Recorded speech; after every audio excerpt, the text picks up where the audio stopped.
warahmatullahi wabarakatuh. Kembali lagi bersama saya Kori dalam program TTS Tanya Tenaga Psikolog.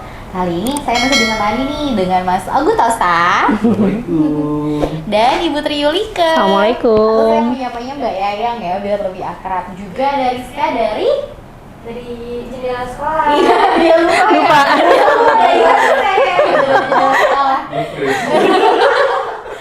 Belum bangun, masih hari Minggu. Gimana kabarnya semua sehat?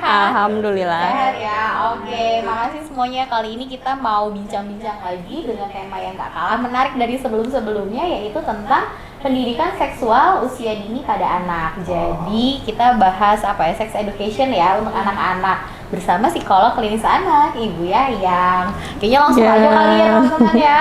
Monggo Mbak Yayang, informasi pengantarnya terkait sex education. Oke, jadi mungkin kenapa ini menjadi tema yang menarik untuk dibahas ya, karena kan kayaknya akhir-akhir ini cukup marak ya kasus-kasus pelecehan, penyimpangan ya gitu. Jadi kayaknya perlu nih untuk kita memberikan sex education pada anak kita gitu, supaya mereka juga bisa membentengi diri mereka sendiri gitu kan. Mungkin dari hal-hal yang sederhana, dari penamaan area-area yang sensitif atau area-area intim, itu juga perlu untuk kita beritahu sejak dini gitu kan, bagaimana sih penamaan yang baik, yang sebenarnya, yang secara ilmiah gitu ya. Jadi tidak dengan menggunakan bahasa-bahasa lain gitu ya. Nah ini kan kadang-kadang orang tua masih ada yang merasa tabu, merasa aneh ketika harus memberitahu anaknya tentang penamaan area-area intim mereka gitu. Karena ini sebenarnya nggak apa-apa, toh memang secara ilmiah namanya ya seperti itu gitu kan. Jadi tidak menggunakan maaf nih misalnya kayak burung atau misalnya gunung atau apa ya, kita sebut aja oh ini namanya payudara misalnya. Jadi mereka juga tahu dan cukup familiar dengan penamaan tersebut, betul. Kemudian mungkin kita juga perlu untuk memberitahu ya tentang bagaimana cara membersihkannya gitu kan. Mungkin dan juga kenapa sih kita perlu untuk menjaga dan merawat area-area ini gitu kan, dan memberikan penjelasan juga gitu ke anak, kira-kira mana sih yang boleh disentuh, mana yang tidak, mana yang masih aman untuk disentuh oleh orang lain, mana yang tidak gitu kan. Nah itu perlu untuk kita berikan pengetahuan tersebut pada anak kita gitu. Dan juga mungkin kita juga perlu untuk mengajarkan bagaimana mereka membentengi diri mereka ketika ada orang luar yang melakukan yang tidak seharusnya gitu. Jadi mengajarkan untuk berani bilang tidak, untuk berani speak up ke orang tuanya gitu segala macam. Nah itu aku rasa sih perlu ya untuk kita mengajarkan hal tersebut ke anak kita. Nah tapi ada hal yang cukup penting juga nih, bahwa ketika kita menyampaikan itu perlu untuk disampaikan sesuai dengan usia perkembangannya gitu. Nah biasanya kalau mungkin anak yang lebih kecil, kita mungkin bisa lebih lebih konkret dan lebih sederhana ya kata-katanya gitu, berbeda dengan ketika kita menyampaikan dengan anak yang sudah lebih dewasa atau apalagi mungkin akil balik seperti itu sih. Nah itu perlu juga untuk diperhatikan misalnya gitu sih Mbak. Oke, berarti saya berangkat dari pertanyaan dulu. Kalau untuk sekolah-sekolah yang swasta gitu ya, yang memang punya konselor sendiri, umumnya mereka kan memang rutin ya melakukan edukasi ataupun seminar-seminar gitu ya untuk orang tua yang akhirnya menghimbau untuk bisa mereka juga menjelaskan ke anak-anaknya gitu. Tapi untuk beberapa segmen yang memang ya bukan yang sekolah unggulan gitu ya, artinya kan memang mungkin belum ada konselor pribadi di sekolah. Mungkin informasi terkait seksual ini juga cukup terbatas gitu. Saya sebenarnya pengen nanya dulu deh, kalau menurut Mbak Yang sendiri, kenapa sih kira-kira pembahasan seputar seksual pada anak ini masih dianggap tabu kalau di Indonesia? Itu kira-kira kenapa ya? Mungkin karena lebih terkait dengan budaya dan agama, dan mungkin kekhawatiran orang tua juga yang kalau misalnya dikasih tahu takutnya nanti anaknya jadi penasaran gitu. Ya, penasaran malah jadi eksplorasi gitu kan, malah jadi melakukan hal yang tidak seharusnya gitu. Nah, sebenarnya justru di sini nih PR kita gitu kan sebagai orang tua, untuk kita memberikan edukasi yang benar gitu, yang sesuai dengan usia perkembangannya tadi. Jangan sampai si anak ini ketika kita membatasi informasi tersebut malah jadinya nyari di luar, gitu, nyari di luar yang mereka justru nggak bisa saring informasi tersebut, yang akhirnya malah jadi menyimpang, iya gitu. Mungkin misalnya explore cari-cari informasi di media sosial atau di mana, yang itu akhirnya malah jadi kayak kebablasan dari yang mungkin seharusnya mereka ketahui, gitu. Nah itu kita perlu untuk concern di situ juga gitu, sebagai orang tua tuh PR-nya memang di situ. Gitu sih. Berarti start kita bisa mulai membicarakan ini ke anak tuh kira-kira di saat anak usia berapa kira-kira Mbak Yayan? Saat anak udah mulai bisa diajak komunikasi ya, mungkin sekitar 3 tahun ya, 2 tahun 3 tahun, dan di saat mungkin kayak toilet training itu kita udah bisa sambil mengajarkan gitu kan. Ini kalau habis buang air ini namanya alatnya ini penis misalnya, atau vagina gitu ya, itu harus dibersihkan dengan air. Ini sudah kita perlu untuk menjaga, perlu untuk merawat, dan tidak boleh ada yang memegang gitu. Misalnya mungkin kalau anaknya udah agak lebih besar, biasanya kan mungkin nanya kan kenapa gitu kan, kenapa harus dirawat, harus dijaga, kenapa nggak boleh gitu kan. Kalau saya biasanya kayak menjelaskan, ya ini kan pemberian dari Allah ya, jadi apa yang sudah dikasih Allah harus kita jaga, harus kita rawat, dan Allah juga cinta kebersihan loh. Jadi kalau misalnya kita habis buang kotoran, kita harus membersihkan dengan benar gitu. Dan kenapa nggak boleh dipegang sama orang, karena ini berbahaya, nanti takut ada kuman atau apa segala macem. Nah itu kita perlu menjelaskan itu, tapi dan balik lagi harus sesuai dengan usianya gitu. Nah kadang-kadang ada juga nih anak yang memberikan pertanyaan yang nggak terduga gitu ya, misalnya kayak adik bayi itu datangnya dari mana atau apa gitu kan, bingung kan orang tuanya. Nah kalau kayak gitu sih sebenarnya pertama kita sebagai orang tua tuh harus tenang dulu kan, tenang, dan yang kedua kita cari tahu dulu nih anak ini dengar dari mana, tahu dari mana. Terus ketika dia bertanya, anak ini memang karena penasaran kah, atau karena mau ngetes kah, atau gimana. Jadi kita cari tahu dulu sejauh mana sih informasi yang dia ketahui. Jadi jangan sampai kita udah langsung ngasih jawaban yang ternyata malah jadi over information buat dia. Jadi malah tadinya anaknya nggak kepikiran ke situ, Malah jadi kepikiran. iya, malah jadi kok bisa gitu, akhirnya makin penasaran, makin pengen tahu. Nah itu kita harus hati-hati juga sih di situ gitu. Berarti yang juga sebenarnya banyak terpapar nih kalau anak-anak ya gitu, YouTube gitu ya, salah satunya ya media sosial gitu ya, mungkin ibu-ibu termasuk saya juga gitu. Kadang suka ada, karena kan kalau di media sosial kan mungkin ada iklan atau game mungkin ya, anak yang usia lebih besar kan misalnya game-game ya, kayak gitu kan juga mulai ada iklan-iklannya atau apa gitu. Berarti filternya juga harus dari orang tuanya. Betul. Gitu, Ya itu PR kita juga sih sebenarnya kan, untuk memfilter itu, dan kalau bisa sih didampingi ya. Jadi nggak benar-benar melepas anak dengan gadgetnya gitu tanpa kita tahu apa yang mereka lihat, apa yang mereka tonton gitu, pantau betul-betul. Apalagi untuk game-game yang sebenarnya buat anak dewasa gitu ya, kayak game-game simulator atau game-game yang saat inilah gitu kan. Nah itu kita perlu untuk hati-hati sih.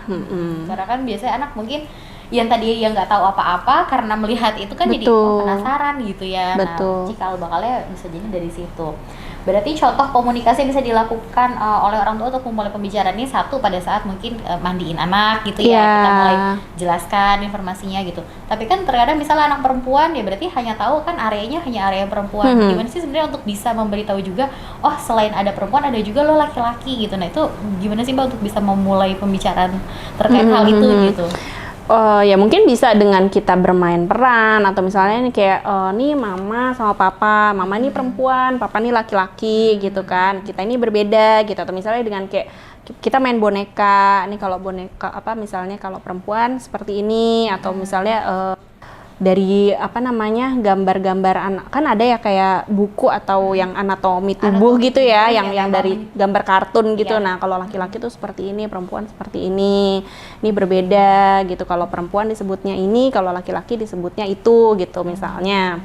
Nah itu kita memberikan penjelasan tentang itu. Dan kalau misalnya nih kayak anak kecil nih, misalnya kayak mandiin gitu, kalau bisa sih ya udah yang perempuan sama ibunya gitu, anak laki-laki sama ayahnya. Jadi biar lebih nyampe nih pesan yang mau kita sampaikan gitu. Sekitar 3 tahun itu ya harus sudah mulai. Ya udah, ketika anak udah mulai paham ya betul. Gitu ya. Oke. Dari Mas Tosa mungkin ada yang ditanyakan dulu?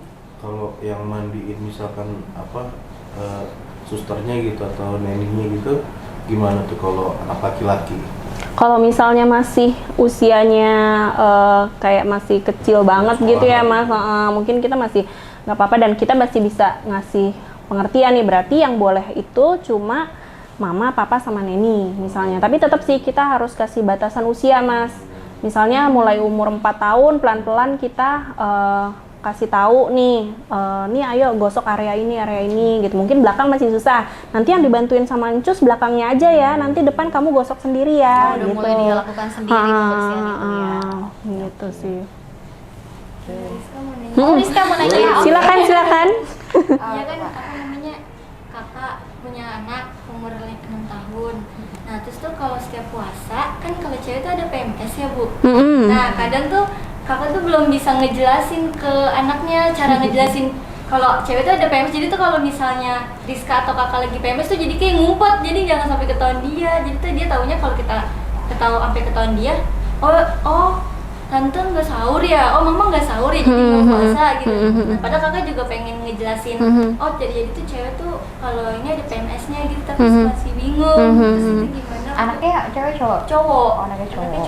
Nah kebetulan kan saya juga gitu ya. Jadi kadang-kadang iya Ada maksudnya cowok kan ya? iya cewek cowok gitu. Kadang-kadang mereka suka nanya, kok bunda nggak sholat, kok bunda nggak puasa gitu kan? Iya kalau aku sih biasanya jelasin, iya bunda lagi haid gitu. Haid itu apa gitu? Haid itu jadi di dalam badan bunda nih ada darah kotor, nah itu darah kotornya nih lagi keluar gitu. Nah itu kalau karena itu Mas itu dalam agama kita tuh namanya kita belum suci. Nah kalau belum suci kita nggak boleh sholat, kita nggak boleh puasa gitu. Jadi ya kita jelasin aja gitu. Apalagi kan udah 6 tahun ya. Nah mungkin udah lebih. Tapi kita juga nggak usah ngasih informasi yang terlalu dalam gitu, apa sampai secara biologisnya banget. Iya nih ada sel telur yang gini, ribet. Ya pokoknya yang nggak usah yang secara teoritis, pokoknya kayak ya udah yang ini lagi ada darah kotor dalam tubuh yang harus dikeluarkan dulu, dan itu ada masanya selama 7 hari. Jadi selama 7 hari ini mama lagi dalam kondisi yang tidak suci, jadi tidak boleh sholat, tidak boleh puasa. Jadi ya balik lagi ya untuk penjelasan ke anak, lihat dulu usia anaknya. Betul. Gitu ya. Mungkin karena hanya dia penasaran pengen tahu aja.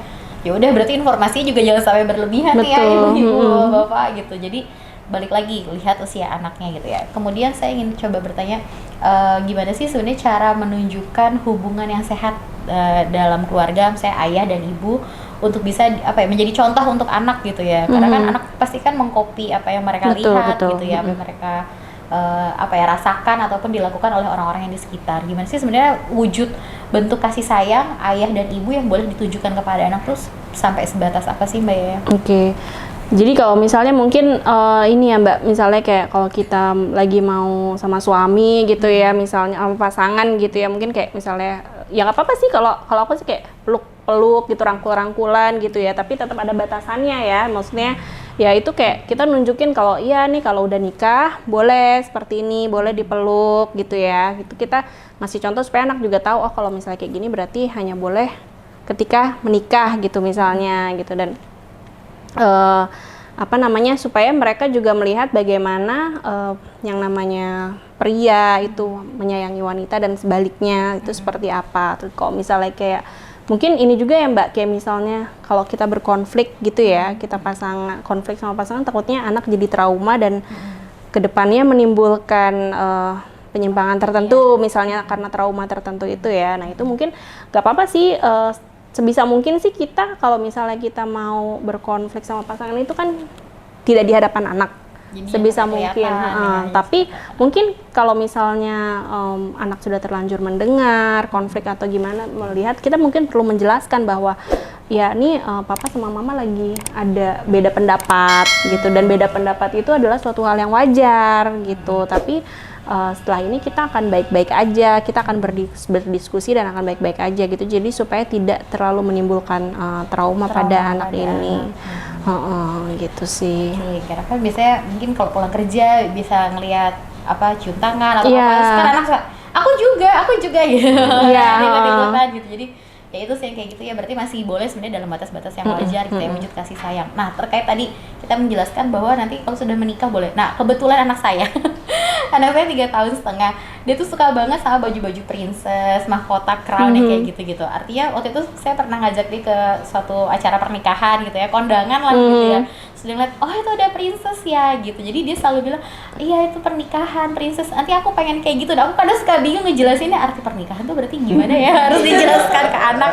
Karena konsep dia hanya paham, oh berarti pakai baju princess, pakai crown, cantik gitu ya. Nah itu untuk anak 3 tahun setengah gimana ya menjelaskannya itu Mbak Yayang gitu. Iya, kalau aku sih, anakku juga sebenarnya suka gitu sih, gitu kan. Nanti aku princess ada kayak Mas Tosa juga ya, princess. Iya gitu kan.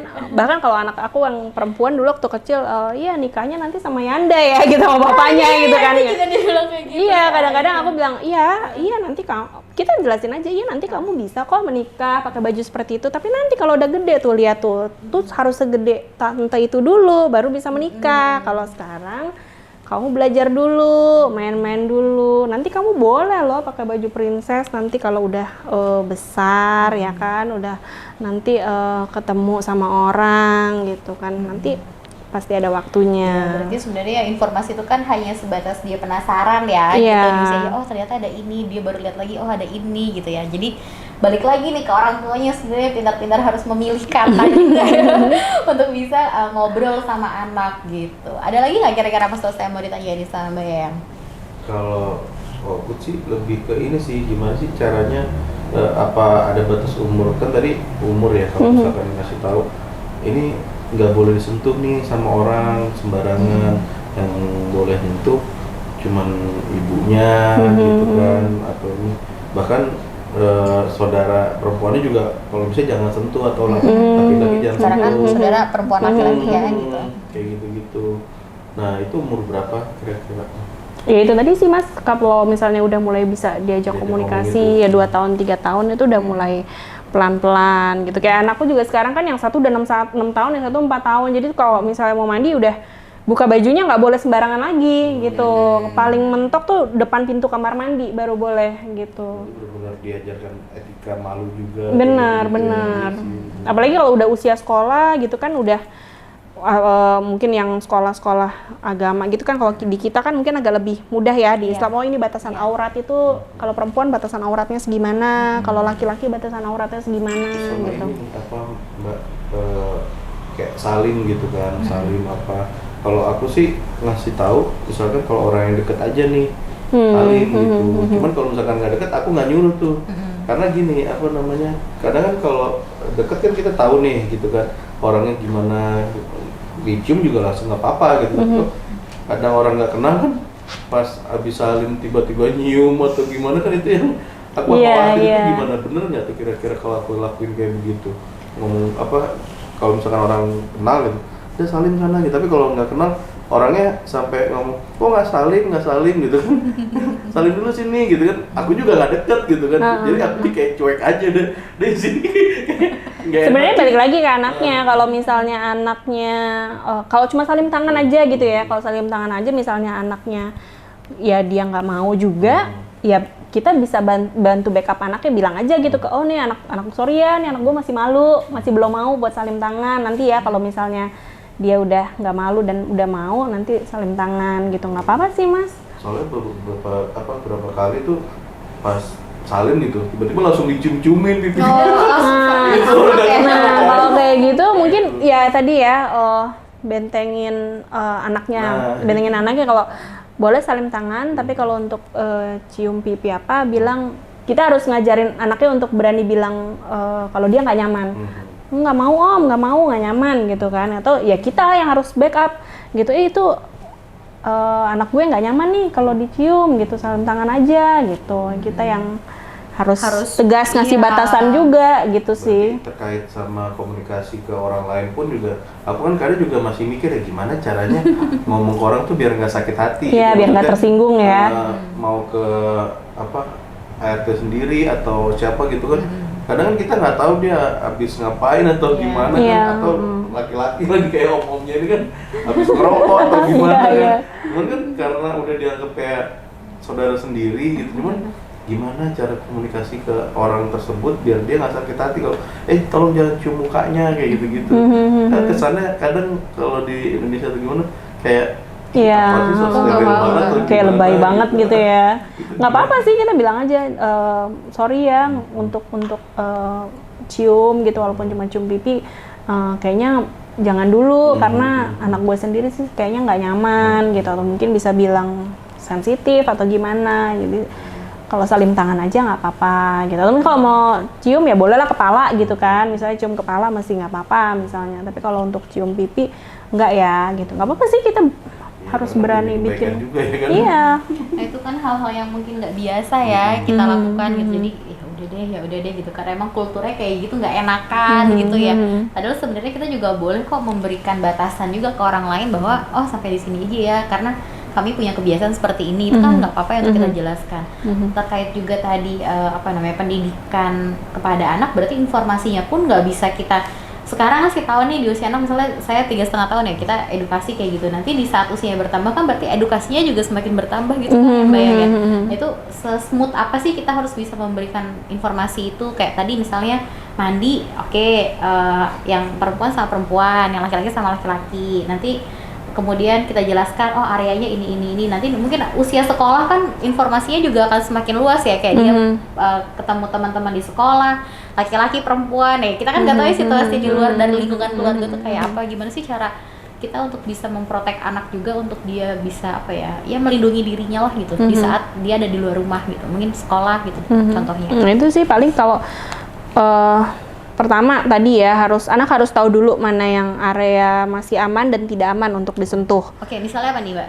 Area aman dan tidak misalnya aman mungkin salaman misalnya, pokoknya udah yang area-area intim gitu, kayak mungkin kayak berpelukan gitu udah enggak gitu kan, yang misalnya jaraknya udah sangat dekat gitu ya, cium pipi itu enggak gitu misalnya, apalagi menyentuh area-area yang harusnya ditutup, yang tertutup lah. Jadi kita kalau dengkul gitu kan misalnya, pokoknya dari leher sampai lutut misalnya, nah itu nggak boleh, bagian belakang juga nggak boleh gitu. Dan ajarkan juga untuk berani, berani bilang tidak, berani untuk melapor ke guru atau ke orang tua ketika ada orang yang melakukan hal tersebut gitu. Jadi walaupun diancam ya jangan takut untuk bilang gitu.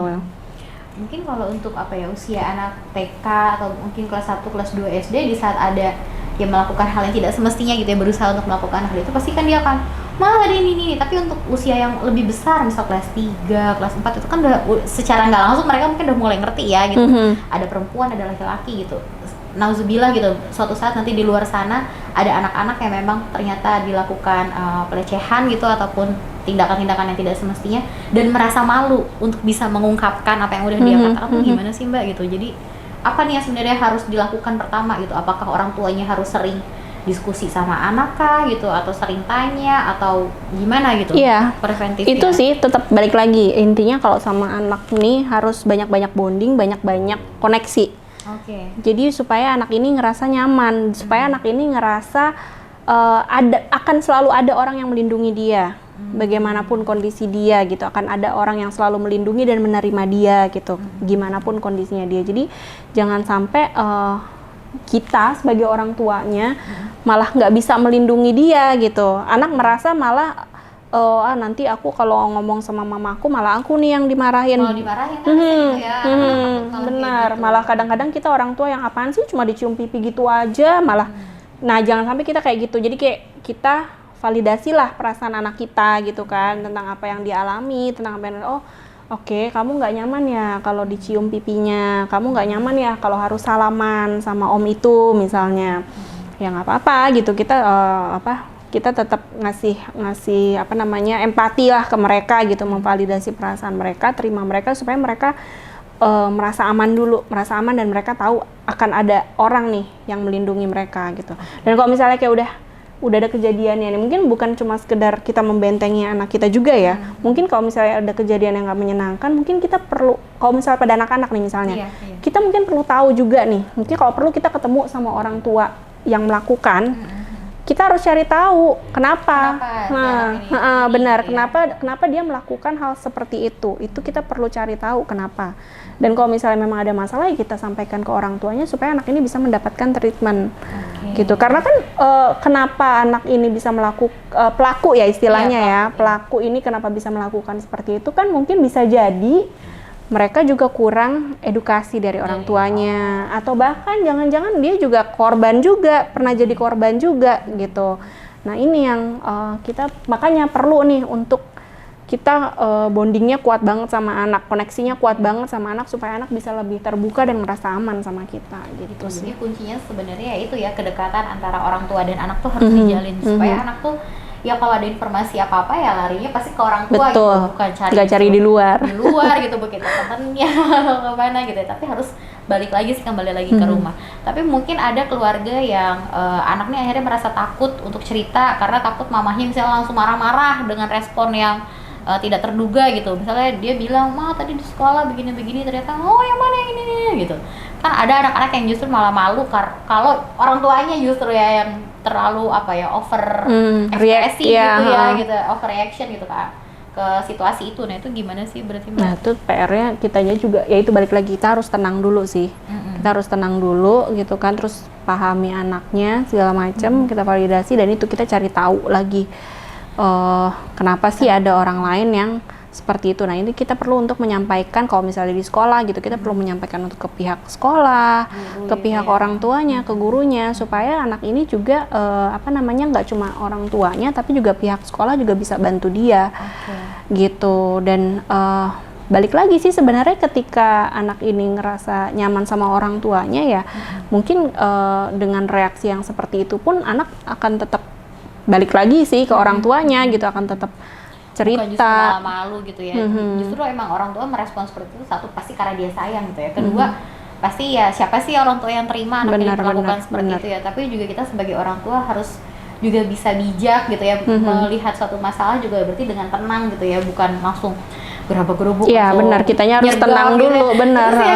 Kita cari tahu dulu nih, benar. Kita harus cari tahu dulu gimana sih yang sebenarnya masalahnya gitu, sumber masalahnya tuh gimana sih, ceritanya bisa sampai gini, jadi kita nggak overreact dulu gitu. Gitu sih paling Mbak. Ya, semoga kita semua dilindungi dari situasi seperti itu ya. Gitu, semoga dulu. Oke, silakan.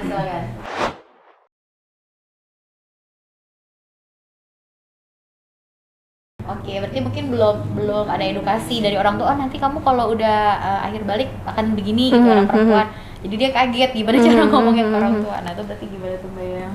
Nah, itu sih balik lagi ya, orang tua juga kan harus melihat nih, misalnya kayak tadi nih usia nih mungkin kelas 4 SD, kelas 5 SD itu kan mungkin udah ada pertumbuhan ya. Nah, itu mungkin kita bisa jelasin tuh. Nah, kamu nanti nih kalau perempuan itu nanti kalau semakin besar, nanti kamu sekitar usia segini, nanti akan ada beberapa area tubuh yang akan tumbuh gitu, dan nanti kamu akan mengalami yang namanya menstruasi gitu, menstruasi atau haid. Nah itu ciri-cirinya seperti ini tuh kita jelaskan. Nah nanti kalau kamu mengalami hal seperti ini, gak usah panik, bilang ke mama. Nah nanti kita ajarin tuh kalau bisa sebelum ya, jadi jangan sampai nunggu masanya terus baru kita ajarin. Jadi sebelumnya kita ajarin, kita pembalut misalnya harus berapa kali ganti dalam sehari, terus gimana cara membersihkannya gitu. Nah itu perlu untuk kita ajarin seperti itu, bagaimana kita juga merawat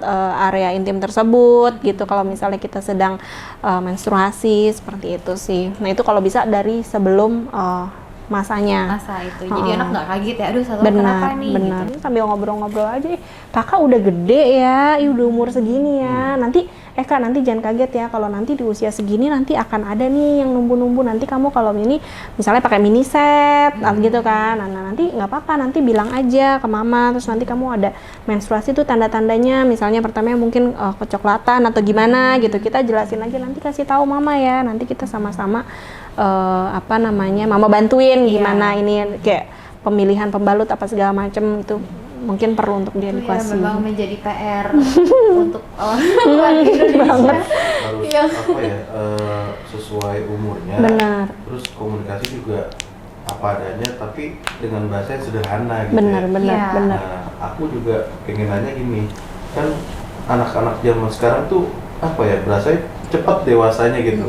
Kayak anakku itu Gio itu kan, ini kita udah hapus nih YouTube yang reguler gitu kan, ada YouTube Kids tuh. YouTube Kids, Iya. Nah itu kita udah hapus tuh, dia bisa download sendiri lagi. Iya, karena dia udah tahu tuh, App Store-nya kayak gitu udah tahu, dia download lagi sendiri. Nah, yang aku jadi pikiran dan beberapa kali pernah, kan namanya YouTube itu kan, yang short itu kan nggak bisa apa ya, udah slide gitu langsung muter sendiri Iya. kan. Benar. Kayak gitu, dan itu yang kayaknya anak-anak zaman sekarang tuh lebih menarik nonton short itu. Oh. Gitu, karena kan dia ada musiknya dan singkat kan, dan kayaknya editannya tuh apa lucu gitu kan. Tapi terkadang ada momen kayak adegan kayak ciuman apa, nah itu aku juga kan ngasih taunya bingung ya kayak, ayah itu ngapain gitu, ayah itu ngapain, mau ngasih tahu sebenarnya juga kan nanti takutnya dia malah terus itu mau selanjutnya kayak gimana atau gimana kan, jadi kayak pikiran kita panjang gitu kan.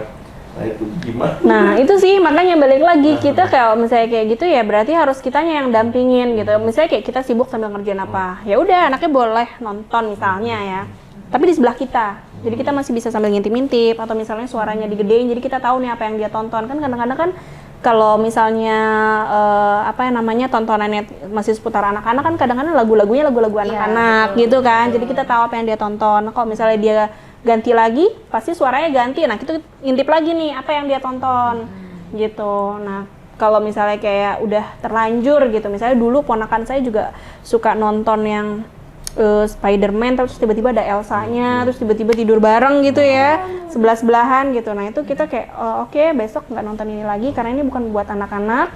Dan kita jelasin, yang seperti ini nih hanya boleh dilakukan kalau udah nikah. Gitu, jadi laki-laki dan perempuan itu nggak boleh nih yang namanya tidur di satu tempat tidur kalau misalnya belum menikah. Nih kayak mama sama papa nih kan udah nikah, jadi boleh gitu. Atau misalnya sama saudara gitu masih boleh, kalau masih kecil. Kalau udah besar udah nggak boleh gitu. Gitu sih paling PR. Suara ya. Cuma jadi malah kayak gini, apa yang dilakuin itu malah karena kita kan tahu itu dari suara handphonenya kan. Kita kan apa ya, kalau aku pribadi ya karena handphonenya kita kasih aja nih, kadang dia ngambil sendiri atau gimana, kita lagi nggak merhatiin gitu nonton, terus kadang sama dia tuh karena suara gede sama dia kecilin. Jadi pas dia lagi nonton, aku mau itu acara apa atau gimana, langsung dia nonton apa gitu kan. Enggak ya, nggak nonton apa-apa ya. Diganti. Karena was-was kan. Enggak ya, ini ya nonton ini. Atau nggak apa-apa sih, kayak ya udah bikin ini aja mas, bikin rulesnya aja. Oke boleh nonton, tapi volume suaranya segini ya. Jadi kita setting sendiri gitu. Jadi jangan dikecilin, jangan digedein, segini ya gitu. Kalau misalnya dikecilin atau gedein ya maaf nanti handphonenya ayah ambil gitu. Pokoknya boleh nonton segini, terus duduk sebelah ayah sambil nemenin ayah kerja ya gitu. Jadi kita bisa gampang buat mantaunya. Ya itu sih, aku juga itu ya, suara tuh, volume pokoknya. Dan iya sebenarnya sih kalau bisa mah gadgetnya juga dikurangin sih. Iya, betul. PR sih itu emang buat orang tua zaman sekarang ya. Yang sambil bekerja juga Iya. gitu ya. Gitu. Ya satu, kalau aku pribadi pengalaman itu karena aku masih 3 tahun setengah kan, sama suara harus dibesarin. Kadang kan dia udah mulai bisa ganti-ganti sendiri ya, sesekali kan gitu. Dia ganti. Tapi kalau misalnya aku udah tahu nih tontonan yang emang boleh di channel apa, jadi aku bilang balik ke channel itu, kalau enggak handphonenya udah tarik gitu. Ya, Jadi kan memang betul. saat-saat tertentu misalnya gosok gitu ya, atau apa, jadi dia disamping karena bosen sama mainannya, sesekali dikasih. Tapi itu, satu, suaranya harus besar, kedua hanya boleh di channel itu aja. Tapi kan judulnya ada banyak gitu. Betul. Seputar itu aja. Tapi kalau pindah ke channel lain, oke, maaf ya, tarik Benar. gitu. Jadi mau nggak mau emang harus ya kayak gitu ya. Di satu sisi kita nggak mau membatasi anak terhadap perkembangan zaman, tapi di sisi lain juga kita harus bisa memberikan batasan juga Iya kepada benar, anak. harus pinter-pinter. Gitu ya. Kalau anakku bukan bunyi-bunyi itu ya, kalau anakku nonton tuh bunyinya kriuk kriuk kriuk. Oh, Dia nonton mukbang. Iya doyannya nonton mukbang. Oh aman kalau mukbang. Kemudian di shot ada selingan, itu yang beri juga. Itu semua anak-anak kayak suka gitu. Iya, Besar tapi ya. tantangannya aduh luar biasa. Sama sebenarnya yang jadi apa ya, PR untuk kayak tadi aku pengen bilang, di Indonesia ini kan apa cukup sulit lah orang tua untuk bisa memulai pembicaraan kayak gini. Tapi ya melalui konten ini akhirnya kita mau mengedukasi gitu ya kepada para orang tua kepada guru juga mungkin di sekolah untuk bisa membicarakan seputar seksual ini dengan ringan. Dalam artian ya, ringan itu dalam artian yang memberikan informasi kepada anak tuh ya secara terbuka. Justru dengan adanya komunikasi antara orang tua, guru dan anak gitu ya, itu bisa mengedukasi anak. Jadi anak tuh nggak cari-cari informasi di luar dari lingkungan yang semestinya gitu. Jadi mungkin tanya ke teman. Karena termasuk saya pribadi mungkin dulu waktu kecil ya, SD ya mungkin period itu tadi ya, PMS itu kan mulai kamu udah ini belum? Nah itu kan jadi informasi seputar ya gitu, anak-anak gitu ya, udah ini belum gitu. Nah itu kan kadang pengen nanya ke orang tua, gimana ya nanya pertama iya gitu. Jadi informasinya akan pertama dibahas pasti dengan lingkungan sekitar. Iya betul. Gitu. Jadi, malah dulu aku juga dapat sama ya Mbak, dulu malah dapat dari orang gitu, oh kalau lagi haid tuh nggak boleh keramas selama seminggu gitu kan. Ternyata itu kan salah ya. Malah harusnya kan kita menjaga kebersihan kan. Terus kalau udah selesai haidnya baru tuh rontokan rambutnya dicuci, dikeramasin juga, yang kayak gitu. Oh salah ya gitu, harusnya kan kita bisa nanya sama orang yang tepat gitu kan, daripada kita malah dapat informasi yang salah dari luar gitu. Nah khawatirnya untuk yang lain kan juga seperti itu, ketika kita tidak mendapatkan jawaban dari orang yang bisa membuat kita merasa nyaman, aman, akhirnya malah zaman sekarang YouTube, nyarilah di YouTube, akhirnya yang keluar malah yang tidak seharusnya kan, itu malah yang kayak gitu yang bahaya gitu kan. Jadi ya, pokoknya kita di channel KTS nih selalu berupaya untuk bisa memberikan edukasi ke orang tua, terutama bonding karena emang kuncinya antara apa ya, hubungan orang tua dengan anak, hubungan orang tua dengan keluarga attachment gitu ya. sih, Attachment jadi apa ya, modal utama kita untuk menjaga anak-anak kita gitu. Ini deh edukasi yang telat ataupun yang salah seputar seksual pada anak gitu ya, bisa berdampak nggak sih pada saat nanti di kemudian hari, misalnya untuk orang-orang yang punya ketertarikan terhadap sesama jenis yang kayak gitu, itu apakah cikal bakalnya juga dari situasi pada saat dia waktu kecil gitu, kurang edukasi kah atau mungkin kurang kasih sayang kah? Kalau itu sih kayaknya banyak faktor ya Mbak ya, dan ini kan agak-agak cukup kontroversial kayaknya kalau kita bahas di zaman sekarang gitu kan gitu. Tapi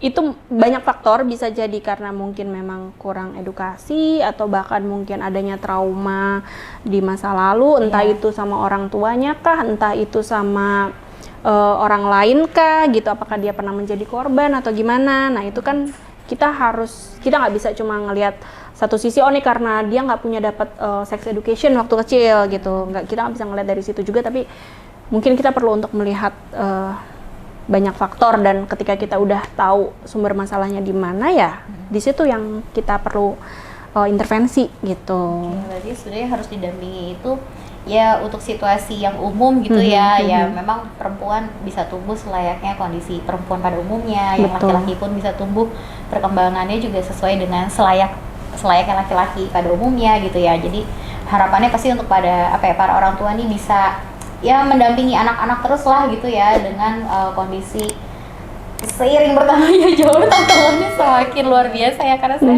merasakan juga nih, aduh kayak cepat banget yang kayak tadi Mas Sosa bilang juga, kok makin kesini kayak anak-anak tumbuh tuh lebih cepat ya daripada waktu kita dulu gitu ya, karena terpapar informasinya juga lebih banyak kan dari sebelumnya gitu. Berarti ini aku berdampak banget kalau misalnya orang tua nggak terbiasa melakukan pembahasan seks, bisa ada pengaruhnya, bisa jadi. Makanya perlu sih untuk kita orang tua juga terbuka dan tenang sih nanggepinnya, itu yang penting. Kadang-kadang kalau misalnya kita nanya gitu, padahal kan sebenarnya kita emang beneran pengen tahu, beneran pengen nanya, terus kayak apaan sih kamu nanya-nanya kayak gitu, masih kecil nanya kayak gitu lah, kenapa emang gitu kan emang kita pengen tahu gitu. Makanya tadi ketika ada yang nanya, pertama kita tenang, terus kedua kita cari tahu dulu kamu dengar dari mana, tahu dari mana gitu kan. Terus kedua kita cari tahu gitu, anak ini nanya karena emang penasaran kah atau apa, dan sejauh mana nih informasi yang dia dengar gitu ya kan. Iya aku tadi soalnya dengar dari sini ngomong begini, atau misalnya aku tadi lihat dari ini, oke, berarti informasi yang dia dapat cuma sampai segini, berarti aku menjelaskannya juga harus sampai segini, jangan sampai kelebihan. Jadi jangan jadi too much information juga gitu. Jadi takutnya nanti malah mikir oh gitu, terus dia jadi makin penasaran, makin explore lagi kan, jadi bingung jawabnya ntar. Untuk orang tua yang udah terlanjur memberikan batasan terlalu ketat lah misalnya ke anak, pokoknya nggak boleh ini ya main, pokoknya harus hati-hati dengan yang laki-laki, dengan yang lawan jenis kayak gitu. Akhirnya anak pun jadi susah gitu berbaur dengan lawan jenisnya. Nah itu gimana ya? Maksudnya karena kan kita udah kelewatan nih. Pokoknya ini ya Nah, gitu. Orang tua balik harus lagi, semangat nih. balik lagi orang tua itu harus help dulu gitu. Jadi Harus jangan tenang. terlalu panik. Ya pokoknya kita ya kita tetap harus berhubungan sama semua orang, kita boleh berinteraksi, tapi kan ada batasannya gitu, ada batasannya. Nggak yang tadi balik lagi kita kasih tahu mana yang boleh, mana yang enggak, mana yang harus ditutupi, mana yang enggak, mana yang boleh dilihat, mana enggak, mana yang boleh disentuh, mana enggak gitu kan, yang batas amannya seberapa, jaraknya misalnya, itu, betul jaraknya. gitu. Mungkin kalau misalnya kayak jatuh terus pegangan mau dibantuin pegangan tangan, ya itu masih nggak apa-apa. Kadang-kadang kan ada kan yang aku nggak mau pegangan tangan, kan nggak boleh pegangan tangan gitu, ya kan? Gitu. Gitu. Iya, makanya kita harus ngasih contoh-contoh konkret itu gitu sih. Biasanya kalau anak-anak apa ya, pakai buku cerita gitu. Ya. Itu paling masuk sih kalau pakai buku cerita atau pakai boneka tuh kita. bagus gitu kan. Iya, lucu-lucu dan ya tapi untuk sex edu ini tetap perlu hati-hati juga ya buat milih bukunya gitu ya. Jadi jangan sampai nemu buku yang tadi too much information gitu kan. Jadi cukup hanya sebatas pengenalan organ dan bagaimana merawat, dan juga mana yang boleh, mana yang enggak untuk dilihat dan disentuh gitu sih. Boleh nggak sih Mbak yang sedikit tahapan gitu? Mungkin kalau tadi anak usia 3 tahun pada saat udah bisa diajak komunikasi, udah mulai dikasih tahu nih. Nanti mungkin SD, SMP, nah itu boleh nggak sih Mbak yang sedikit tipsnya, informasi-informasi tambahannya setiap tahapan gitu? Apa yang udah mulai boleh dikasih tahu, apa yang enggak kayak gitu? Paling awal banget itu tadi ya masalah pengenalan organ-organ tubuhnya dulu. Dengan itu namanya mungkin seharusnya ya gitu betul nama gitu, ilmiahnya gitu. benar. Nah itu mungkin sampai usia preschool. Nah nanti di usia SD mungkin cara membersihkannya segala Cara macem merawatnya, ya. oke. Nah itu mungkin udah mulai bisa tuh kita kasih tahu mana yang boleh, mana yang enggak, alasannya kenapa gitu tadi ya. Mungkin kalau tadi kayak misalnya takutnya nanti banyak kuman atau apa, atau itu area yang berbahaya atau seperti apa gitu. Nah nanti semakin besar lagi mendekati masa puber, kita kasih tahu perubahan-perubahan apa nih yang akan terjadi gitu kan, yang gak cuma wanita menstruasi ya, tapi juga mungkin laki-laki gitu. Mungkin nanti kamu jangan kaget ya kalau kamu akan mengalami yang namanya mimpi basah, akan seperti ini gejalanya. Susah ya ngomong Betul. kadang kayak Nah gitu itu, ya. nah makanya nih orang tua nih harus bondingnya. Yang kalau laki-laki mungkin lebih enak sama ayahnya kan. Tapi emang bener sih Mbak, kalau peran ibu kalau buat anak perempuan tuh kayaknya besar sih. Jadi kayak Uca sama Jo kan beda tuh karakternya. Kalau Uca kan di Sweet sama banget omnya, kayaknya dia ya. sama omnya aja tuh nggak mau gitu. Oke. Nggak mau gitu. Jangan kan sama laki-laki, kadang sama perempuan yang baru kenal aja dia nggak mau. Tapi kalau Jo kan santai aja. Karena dulu dekatnya kan mungkin sama aku ya Jo kan, jadi ya udah peluk aja. Iya. Kalau bapak kan dia lebih Benar, bebas gitu, iya. atau gimana, tapi kalau perempuan sama ibunya banget gitu. Iya. Dan ini sih kita juga mungkin bisa ngasih contoh ya. Kita bisa ngasih contoh gitu dengan kita berinteraksi dengan lawan jenis tuh seperti apa gitu. Misalnya kayak tadi kan, kalau di rumah mungkin kita masih bisa peluk-pelukan sama pasangan, tapi kalau di luar ketemu orang yang lawan jenis, ya kita mungkin cukup salaman biasa gitu kan, tidak ada jaraknya, bicara juga seperlunya misalnya ya, tidak yang gimana-gimana gitu. Nah itu kita juga bisa ngasih contoh supaya anak kita juga ngelihat, oh ternyata kalau sama yang lawan jenis itu batasannya seperti ini gitu. Kalau kayak ya mungkin ini misalnya kayak bagi yang muslim nih, kayak anak saya aja dulu nih waktu dia TK tuh udah tahu gitu bahwa kalau perempuan itu kalau keluar rumah harus pakai jilbab, harus ada yang ditutupin gitu. Artinya, dan sekarang dia kayak udah tahu, jadi kalau misalnya ada abang paket nih, Bun pakai jilbabnya gitu. Jadi dia tahu kalau ada yang bukan muhrimnya, iya. Dia udah tahu yang bukan muhrimnya, mak gue pasti pakai jilbab gitu kan. Jadi udah paket gitu. Langsung dia, Bun mau kenanya, Bun jilbabnya gitu. Oke, thank you. Atau kadang-kadang dia inisiatif sendiri, misalnya aku lagi repot nggak sempat pakai jilbab. Nanti Zizi ya yang ambil paketnya. Ya Mbak, tolong ya gitu. Nanti dia yang ngambilin gitu. Berbagi kamu sih. Semua ya, semua. Iya gitu sih biasanya. Pokoknya dia tahu kalau misalnya mau keluar rumah atau mau bertemu dengan yang bukan pasangannya gitu ya, bukan muhrimnya, itu pasti harus ada yang ditutupi gitu. Oke, berarti kalau untuk hubungan antara orang tua orang tua dengan anak ada batasannya nggak sih Mbak? Biasanya kan kayak anak perempuan apa harus lebih dekat terus sama ibunya, sama ayahnya nanti pas sudah besar harus mulai agak-agak jaga jarak karena kan ada perubahan ya. Dan kayak gitu kan juga jangan-jangan sampai besar pun antara ayah dengan anak perempuannya harus ada jarak segini gitu. Nah, nanti takutnya ibu-ibu juga terlalu over memberikan ini Iya. gitu ya. Maksudnya mungkin kalau secara bonding sih ya namanya orang tua ya, biarpun sama ayahnya ya bebas-bebas aja gitu. Malah kalau misalnya anak perempuan kan yang namanya ayah itu kan cinta pertamanya ya. Begitu pula sebaliknya gitu kan.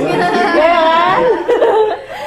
Iya kan, kayak anak cowok juga cinta pertamanya adalah ibunya gitu. Kayak nggak apa-apa secara bonding tetap jangan kasih batasan. Tapi kayak tadi misalnya cium bibir, nah yang kayak gitu ya, kontak fisik yang terlalu dekat, yang terlalu intim, nah itu yang mungkin kita perlu untuk kasih batasan juga gitu sih. Tapi tetap ya namanya ayah ibu pasti sayang ya sama Iya. anaknya.